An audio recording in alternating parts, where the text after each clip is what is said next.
Hi guys, this is me back for preparing the flower care. Flower care is one of the most essential things that you need in the process of designing, because that means that you give your flowers longevity, because there are always things that make your flowers actually wilt faster, and one of the things that make them wilt faster is bacteria, and bacteria are evolving more in the vase or in the water if you have any like leaves underneath the water line. So I'm removing all the leaves underneath the water line, and I also personally don't like so much green in my bouquet, so therefore I'm gonna remove nearly all of the green, because I just simply want to work with the color of the flowers. So, and what do I need for that? I need my secateurs, my scissors. I love them. You can work with left or right hand. I also sell these in my online shop, and I'm not just saying this because I want to sell them.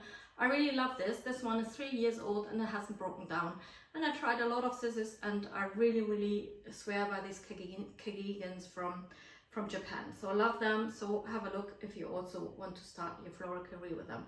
Then the second thing is this thorn remover or leaf remover. I'm just demonstrating that very quickly. So we just go like this.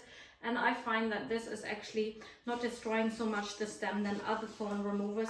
But this is also up to personal taste. Other people maybe use other ones, but I swear by them, love them, and I use them on a regular basis. Okay, so first of all, I'm gonna remove all my old leaves and petals that I have here. This is from the budding state, and I don't like if there's sort of petals that I don't like that look good, so I just remove them, because they also very often are attracting bacteria or wilting. So I'm just cleaning first my peonies. Sometimes you can obviously just use your hands and take things off, depending on how fast you are with your hands. You either use the leaf or thorn remover, or you use your hands. So and I'm pretty quickly over the years. I've sometimes like to work more with my hands. So I'm just okay. This looks good. So then this one. Also sometimes peonies have like heads that are a little bit fragile, and so you have to be a little bit careful with the stem here. Looking just removing it very careful. Okay, good. Okay, so these three are done. And I'm going on to my cerise color ones. Really love them. I also love the scent of peonies. Sometimes you see here some brown leaves, and there's from the budding state something there's like sort of a nectar or like a gluey sort of substance that's on the flowers, and that sometimes is sort of difficult for the flower, then prevents the flower from opening, which is quite sad sometimes with peonies. What you can do is actually you can put the flower head, when it's like still like looking like a ping pong ball, you can put it in the lukewarm water with a little bit of soap, like go like this, and then afterwards you actually putting the flower head on the table a little bit, so that the sort of the gluey nectar is actually removed from the petals, and then the flower can open up more easily. What also sometimes helps is you use this technique to open up flowers a bit more, especially when they're a little bit more fragile. Okay, let's do the third one. And as you can see, I've chosen all of my flowers in thirds. I quite like uneven numbers with a lot of my bouquets. Not with all of my bouquets, but with a lot of them I like that. This rose I actually used thorn remover because I don't want to hurt my hand. So I'm gonna go down like so. And I also want to actually peel this rose. And for peeling, I just remove all of this here, and then hang on, just putting this next to me again. All of them that I've cleaned, I put back in the water so far.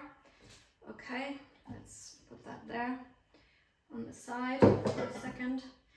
And then I'm using these two fingers and I'm going around to peel them. You cannot do this with all roses, especially if they're very fresh. These come from Ecuador, so They had a lot of sun and also a lot of travel, so they're already a couple of days old, so therefore, but even I sometimes break a petal, which is, you know, sometimes happens when you peel them, but I quite like that. So I like peeling them, because I think the flower really looks slightly different when you peel them. Again, removing all the leaves. And also I always have a look here. Very often they're old petals from the budding state, and I'm just removing those, and then I'm peeling them, and trying to be as gentle as possible. This needs a little bit of practice and training, because this sometimes in the beginning that's a little bit difficult. Love that. Okay, doing the third one. I don't know if I'm going to use all of the flowers that I'm cleaning, but at least I have them already, most of them cleaned. Okay, do that here, and again here, going around that rose, cleaning it. I actually quite like this part of cleaning. Some people find this laborious or boring. I actually find it quite meditative to do so, so therefore I'm quite up for that. Okay, let's do that. Okay, good. Righty-ho, putting that back in there. And then with my carnation I can rub this here a little bit gentle and then open this up. It's one of the few flowers that you can actually do that with. Other flowers you can't. I think carnations have been very much in fashion in the last years, but I know that sometimes older generations, especially generation of my mother, they don't actually like carnations so much, because it reminds them either of funeral flowers or of sort of red ones of political statements.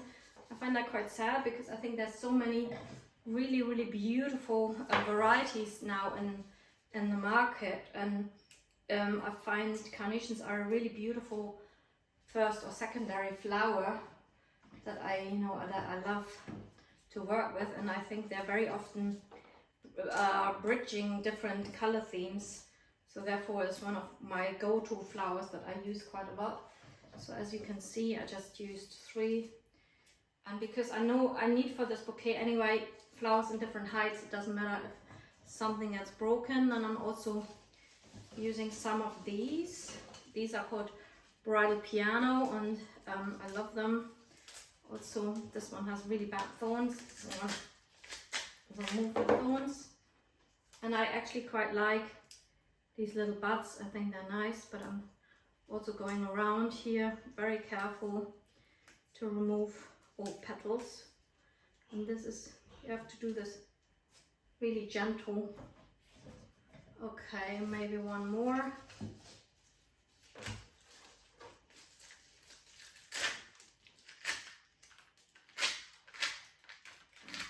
Always checking, still checking if happy with that.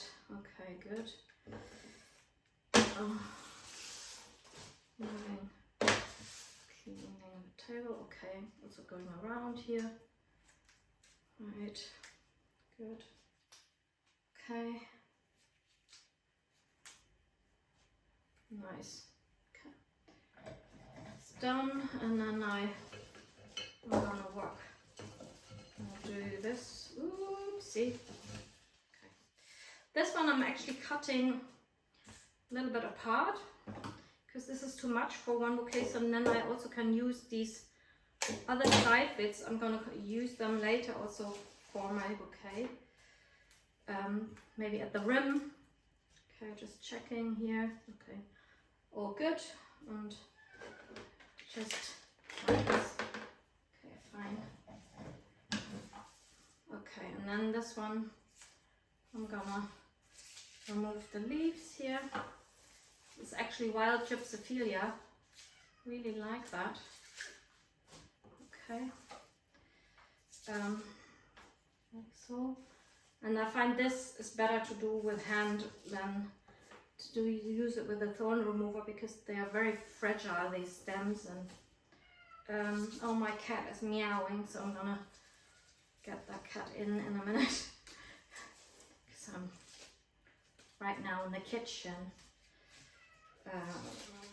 Okay, that's good. Nearly done. Okay. Right. That looks good. So, all right. Some smaller bits here, and I'm all set now for designing with my beauties. So this is all my cleaning done. See you with the designing part.